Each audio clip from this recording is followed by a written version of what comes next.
వీటెన్ news కి స్వాగతం. తూర్పుగోదావరి జిల్లా గోకవరం విద్యార్థుల ఫీజుల విషయంలో గత ప్రభుత్వంలో మాజీ సీఎం జగన్ చేతులెత్తేశారు. ఇప్పుడు సిగ్గు లేకుండా మాట్లాడుతున్నావా మహానుభావ?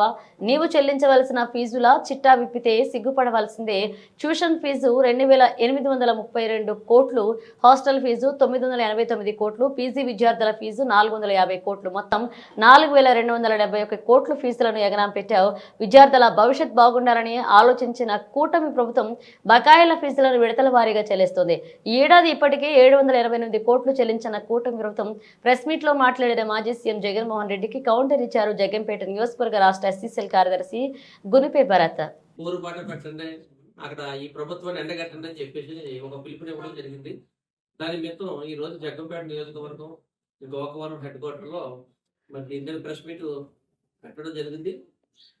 ఎందుకంటే మరి ఆయన గతంలో ఆయన పరిపాలన చేసినప్పుడు రాష్ట్ర వ్యాప్తంగా విద్యార్థులకు అనేక బకాయిలు ఇచ్చారు. ట్యూషన్ ఫీజు అవ్వచ్చు, హాస్టల్ ఫీజు అవ్వచ్చు, పీజీ విద్యార్థుల ఫీజులు అవ్వచ్చు.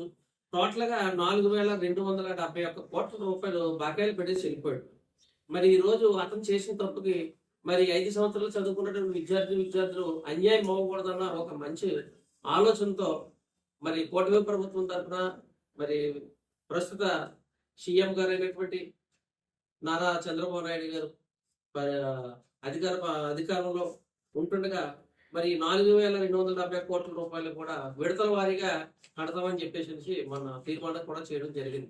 అతను చేసిన తప్పు అదే కాదు, రాష్ట్ర వ్యాప్తంగా అనేక అప్పుల పాలు చేశాడు. అది ఒక్కొక్కటి చెల్లించుకుంటూ వస్తున్నారు.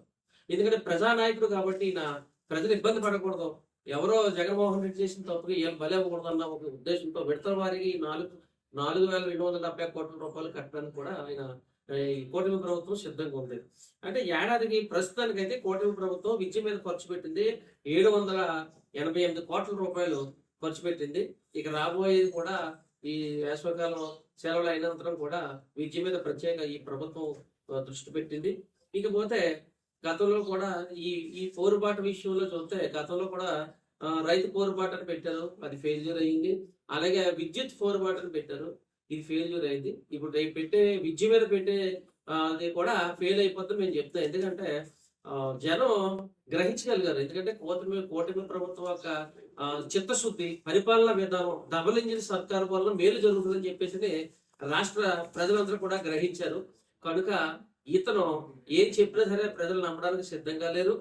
కనుక మేము ఇతను పిలిచిన పిలుపుని మేము తీవ్రంగా ఖండిస్తున్నాము. ఎందుకంటే చక్కగా పరిపాలన విధానం ఉంది. ఓ పక్కనే పోలవరం పరిగెడుతుంది, మరో పక్కనేమో రాజధాని అభివృద్ధి, మరో పక్కేమో విశాఖ ఉక్కు, ఇలాగ ఎక్కడికక్కడ ఇతర దేశాల నుంచి తీసుకొచ్చేసి ప్రత్యేకమైనటువంటి కంపెనీలు తీసుకొచ్చడం, రాష్ట్ర అభివృద్ధి పురోగతి కోసం ప్రత్యేక దృష్టి పెట్టి పరిపాలన విధానం చక్కగా నడిపించడం జరుగుతుంది.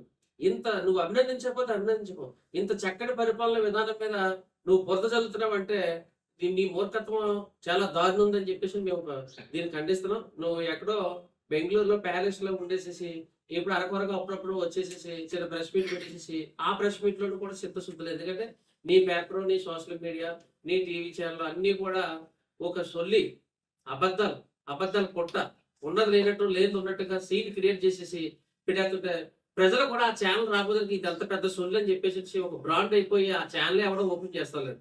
కనుక ఇప్పుడు కన్నా కళ్ళు తెరాలని చెప్పి నేను అనుకున్నాను. ఒకవేళ నువ్వు అనుకోవచ్చు, మన ఎలక్షన్ లో 40% ఓటింగ్ వచ్చింది కదా, ఈ 10% ఎంత 5 సంవత్సరాల్లో అనుకున్నావు. 10% కూడా రాదు నెక్స్ట్ రాబోయే ఎలక్షన్ కి. 5%తో కూడా క్లోజ్ నువ్వు. ఎందుకంటే వై నాట్ 175 అని చెప్పేసి నువ్వు చెప్పావు. అది అలా పోయి 11లోకి వచ్చేసావు. కానీ ప్రతిపక్ష హోదా కూడా లేకుండా దారుణమైన పరిస్థితికి దిగజారిపోయావు. ఇక నీ వల్ల ఏమీ అవదు. 4 ప్రాంతాలని కూడా డబుల్ ఇంజిన్ సర్కిల్ ఎక్కడికక్కడ కాసుకుంటూ నీకు మళ్ళీ అలాంటి అవకాశం లేదు. నువ్వు ముఖ్యమంత్రి అవ్వడం కల నీ పార్టీ నిర్వీర్యం అయిపోద్దని చెప్పేసి ఇక్కడ గోకవరం తెలుగుదేశం పార్టీ నుంచి మేము తీవ్రంగా ఖండిస్తున్నాం.